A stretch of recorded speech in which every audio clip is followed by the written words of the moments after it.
Salut à tous, merci d'être de retour sur la chaîne Orchidée, j'espère que vous allez bien, moi ça va plutôt pas mal. Aujourd'hui on se retrouve pour une vidéo unboxing de plantes aquatiques et surtout unboxing d'une superbe orchidée aquatique Spiranthes cernua. Et en fait avant de commencer l'unboxing, il faut juste vous expliquer pourquoi est-ce que j'ai recommandé des plantes aquatiques, parce que ça peut servir à certains et ça peut aider des gens qui voudraient créer un paludarium. Alors en gros, petit update du paludarium, le paludarium il va super bien, j'ai rajouté un peu de technique. Si jamais vous voulez que je vous parle de la technique un peu plus poussée au niveau de l'éclairage, etc., dites-le moi en commentaire, parce que sinon ça peut être assez rébarbatif si vous, ce que vous voulez voir, c'est juste des belles plantes, etc. Je ne vais pas embêter tout le monde avec la technique si jamais ça vous intéresse pas. Bref, donc ça vous me dites ça en commentaire si vous voulez. Mais grosso modo, au niveau végétal, en fait tout se passe bien.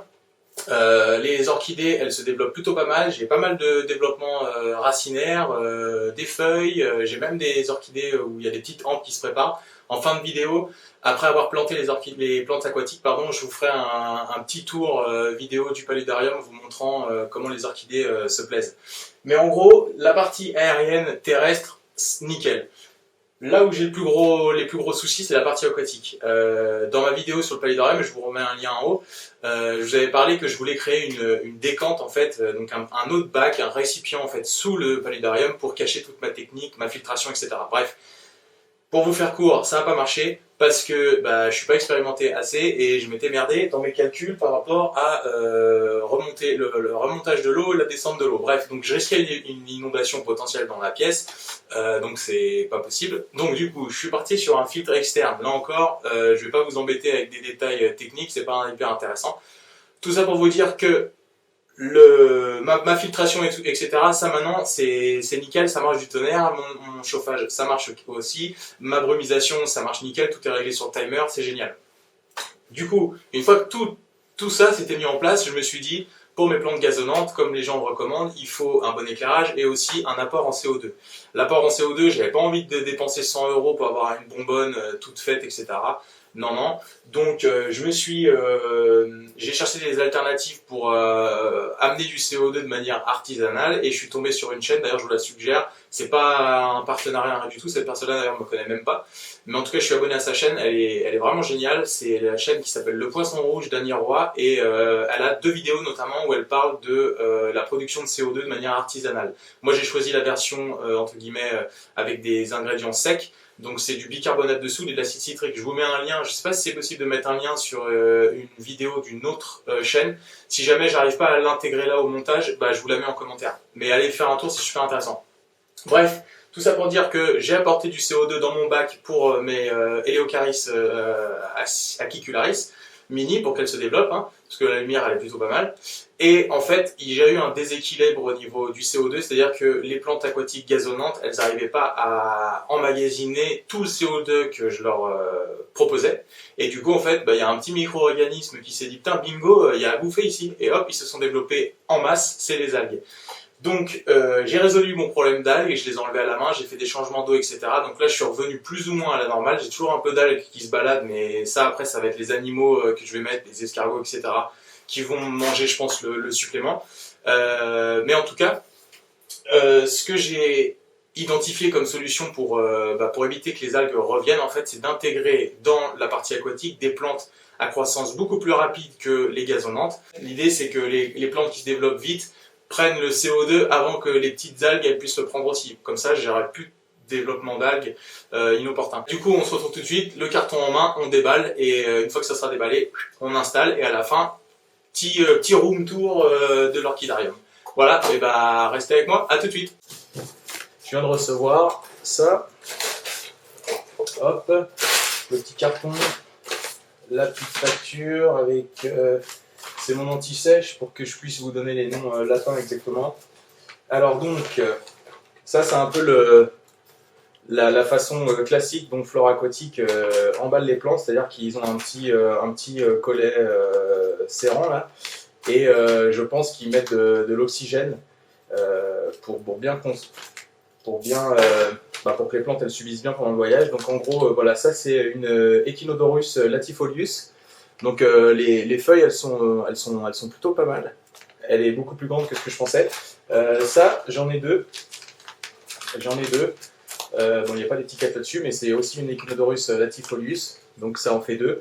Et ça, c'est des plantes qui se développent un peu plus rapidement que les gazonnantes et du coup, elles vont pouvoir, elles, absorber l'excédent de CO2 et du coup, ça va résoudre mon problème d'algues. En tout cas, j'espère. Les petites comme ça, j'en ai deux également. Il s'agit de Microzorum Theropus SP Mini, donc c'est des microzorum. Alors ça, on peut les cultiver en immergé ou en émergé, c'est un peu comme vous le souhaitez.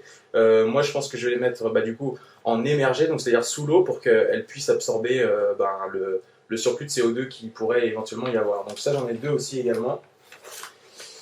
J'ai une autre qui est un Pogostemon Elferi. Donc ça, c'est assez joli. Là, il a quand même pas mal souffert parce que le collet a dû bouger pendant la livraison. C'est pas terrible. On va voir ce que ça donne, mais c'est assez joli en fait. Hein. Donc je pense que ça va être pas mal. Et alors le truc vraiment superbe, là pour le coup, je suis vraiment content.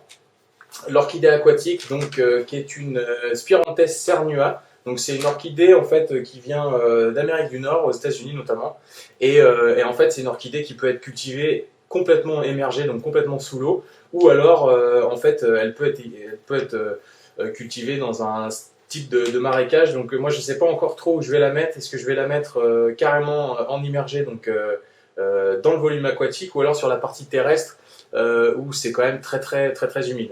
Donc je vous déballe ça et je vous montre ça de plus près. Donc là j'ai déballé l'orchidée aquatique, donc elle est belle, feuilles vertes. Et puis ce qui est marrant en fait, c'est que c'est vraiment une orchidée parce que les racines ça ressemble vraiment à des orchidées. Donc pour le moment elle est dans de la laine de roche que je vais enlever pour la planter. Donc on enlève ça. Là c'est facile sur les racines d'orchidée, comme elles sont grosses en fait, la laine de roche elle colle pas trop, mais c'est vrai que quand on reçoit des plantes aquatiques généralement et qu'il faut enlever la laine de roche, c'est un peu une galère. Donc là ça va. Et donc voilà la plante en fait.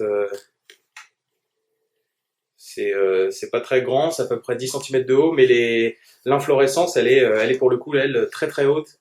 Elle peut faire jusqu'à 60 cm apparemment. Je vais vous mettre une photo d'une plante ou d'un bosquet fleuri pour que vous vous rendiez compte. Mais en gros, voilà ce que ça donne.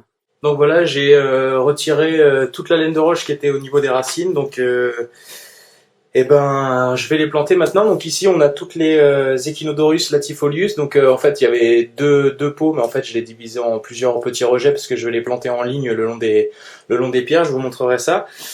Ici, donc je rappelle, hein, c'est les Microzorum Theropus SP Mini. Donc ça, pareil, hein, j'en ai plusieurs.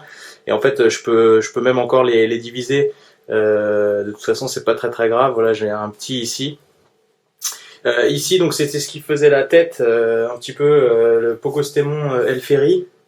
Mais ça a des super feuilles. En fait, je sais pas si ça peut faire la mise au point, mais c'est assez marrant. Ça ressemble à des Bucephalandra, mais vraiment très pâles. Et donc, je pense que ça va faire pas mal. Et puis donc voilà l'orchidée aquatique Spiranthes cernua. Donc le temps de bouger la caméra, etc. Et maintenant qu'on l'a tout unboxé, j'ai mis les plantes aquatiques un peu en vrac ici en fait pour qu'elles soient à l'humidité constante et qu'elles s'abîment pas trop. Bon, ça va pas durer longtemps, mais n'empêche. L'orchidée est là et puis là-bas au fond on voit bien la petite touffe. Hein. Ça me fait quand même un petit peu bizarre de mettre une orchidée sous l'eau. Donc je pense que je vais la mettre un petit peu sur la partie terrestre et puis comme ça permettra de donner un petit peu de cachette aux petits animaux qui vont arriver demain dans la partie terrestre. Alors en fait pour la plantation, donc ici devant vous, hein, j'en avais acheté 2 bottes que j'ai redivisées. On a des Echinodorus latifolius. Donc en fait pour les planter, je vais les mettre au bord en fait des roches volcaniques qui délimitent un petit peu ma petite île, mon espace terrestre. Voilà pour qu'il y ait un contraste entre les pierres noires marronnées et le beau vert de leurs feuilles. Alors les microzorum, j'en ai 2 également qui ont été finalement divisés en 3. Je vais en mettre 2 dans la partie aquatique et 1 dans la partie terrestre, encore une fois pour créer davantage de cachettes. Je vais avoir donc mon orchidée Spiranthes cernua sur la partie terrestre, hein, comme je vous le disais à l'instant. Et puis le Pogostemon Elferi. Ça, je vais le mettre peut-être à un angle pour que ça habille un petit peu l'aspect esthétique. Et puis de toute façon, j'espère quand même bien que les Elocaris vont se développer. Si jamais celles-là se développent pas parce qu'elles ont un peu souffert, j'en pourrais toujours en racheter des neuves, des nouvelles entre guillemets. Dans mes conditions, si jamais ça se plaît pas, au bout d'un moment, il faut arrêter de lutter et se dire que ça marche pas et on passe à une autre espèce. Donc voilà, j'ai toujours cette perspective d'évolution là.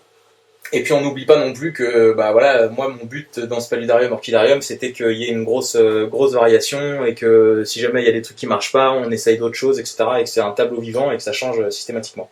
Donc je vais commencer à planter les Echinodorus et puis je vais essayer de vous montrer ça et puis on se retrouve tout de suite. Donc voilà, j'ai planté toutes les plantes, hein, les Echinodorus, les Microsorums et puis voilà. Donc sur le plan là, on voit les trois plantes purement aquatiques, donc Echinodorus, hein, donc c'est encore une fois c'est les grandes feuilles là qui sont assez allongées, qui arrivent tout juste à la surface et une fois qu'elles arrivent à la surface, elles flottent. Alors je sais pas comment ça va évoluer dans le futur. Hein, encore une fois, je suis pas un spécialiste de la partie aquariophile. Ici, la petite tache verte un peu plus foncée, c'est les Microsorums, pardon. Donc ça, j'en ai mis aussi une partie sur la partie terrestre, je vais vous montrer ça après. Et puis aussi, on a le Pogostemon que j'ai réussi à diviser en plusieurs parties. C'était vraiment vous avez vu de toute façon avec l'unboxing, hein, c'était vraiment pas terrible la qualité. Il y en a un là, il y en a un bout ici aussi, et puis il y en a un autre bout ici là, il y en a deux petits bouts. Voilà, j'ai aussi mis des Echinodorus de l'autre côté de la partie terrestre en fait, au niveau de l'aspiration de l'eau en fait, parce que là-bas c'est assez mal éclairé en fait avec le relief qu'il y a dans l'orchidarium. En fait, la lumière elle arrive pas forcément au niveau du sol là-bas, donc je vais avoir des difficultés à faire pousser quoi que ce soit là-bas. Mais en gros, voilà, donc pour le moment ça ressemble pas à grand chose.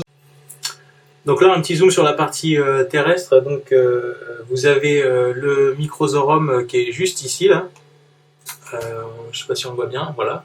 Ici, vous avez donc l'orchidée là-bas, la Spiranthes cernua, qui est vraiment au centre de la partie terrestre, là où il restait encore un peu de sol technique, donc il va être légèrement nutritif.